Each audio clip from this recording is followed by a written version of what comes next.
In a way, hope was still living after Order 66 for the Jedi. Even though the galaxy had been purged of the Jedi Order and its masters, Padawans, and even younglings, there was a surviving Jedi that was still coming after the Sith. Once Jocasta Nu decided to come back to Coruscant, Sidious and Vader knew that they needed to move quickly. In a previous video, we discussed how Jocasta Nu mind-tricked Commander Fox to almost death where he didn't see nothing at all. Her reasoning was to slip by the Coruscanti guard and to enter secretly the Jedi Temple. However, by that time, she was discovered by Vader himself, who now had seen the remnants of her personal ship that was found by the Coruscanti police. He knew exactly where to go after this, where to locate Jocasta Nu. Once Jocasta entered the Jedi Temple, she went straight for the secret hidden room that presumably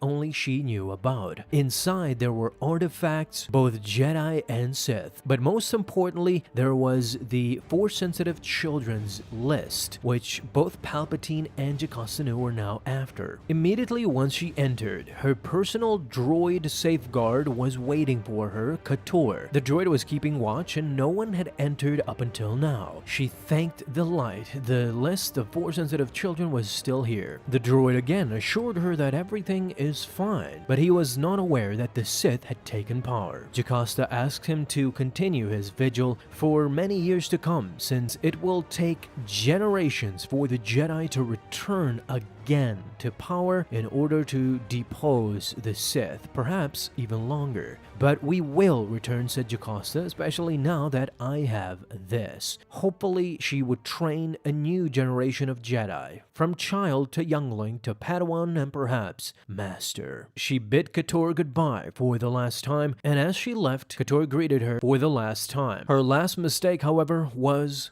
anger. It was anger that came upon Jocasta Nu when she saw the Grand Inquisitor rifling through books, having no respect for her library. She ordered him to get his hands off her books, and in an ensuing duel which didn't go well for Jocasta Nu, it was Vader who came and rescued her. In fact, Vader had been instructed by Palpatine to capture Jocasta Nu alive, since she knew everything. Sidious was well aware that if they questioned her, they could get a lot of information out of this Jedi. Information that they could use to advance the Sith and their might all across the galaxy. Trying to escape, Vader was now after her. Jocasta Nu accepted her fate, that the Sith would never allow for this information to leak. Therefore, she decided the worst, to completely erase all data from the library. And she did just that. Vader now slowly creeped into the secret room that Jocasta had been to prior.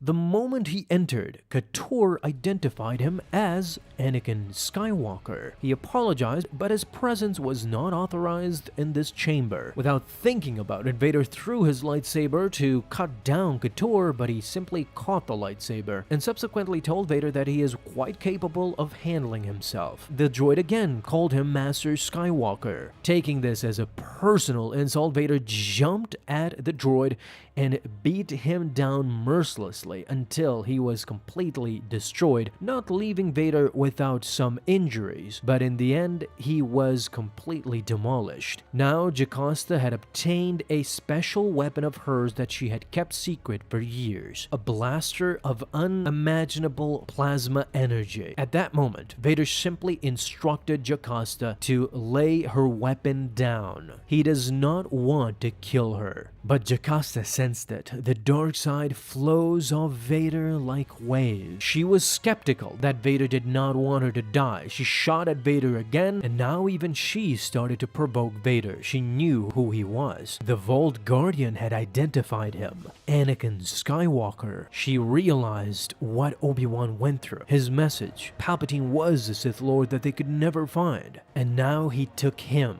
their last hope, Anakin Skywalker, and twisted him into a monster of the dark side. She went on to tell Darth Vader that he is Palpatine's tool, a little better than a droid. This enraged Darth Vader, who detested anything that had to do with droids. A self-fulfilling prophecy in the end, who became half droid, half man. Darth Vader was fighting all of his instincts at this moment to not simply kill Jocasta-Nu and end it once and for all. His rage was boiling, but alas, his master had ordered him to bring Jocasta-Nu alive. Now that she had overused her weapon, the weapon dissolved and she was left with virtually nothing. Even her lightsaber had dissolved within this weapon. But as Vader promised, she will not be harmed as he turned off his lightsaber. What happens next? Well, tune in to tomorrow's video to see not what happens ultimately with Jocasta-Nu, as we have covered that before, but what transpires with Darth Vader and Coruscant Guard, which is the most fun part of this story. Thank you guys so much for watching this video, and if you enjoyed, leave a thumbs up down below, subscribe for dailies. Now you can have an awesome day, Star Wars fans. I'll see you in the next video, and may the Force be with you until then.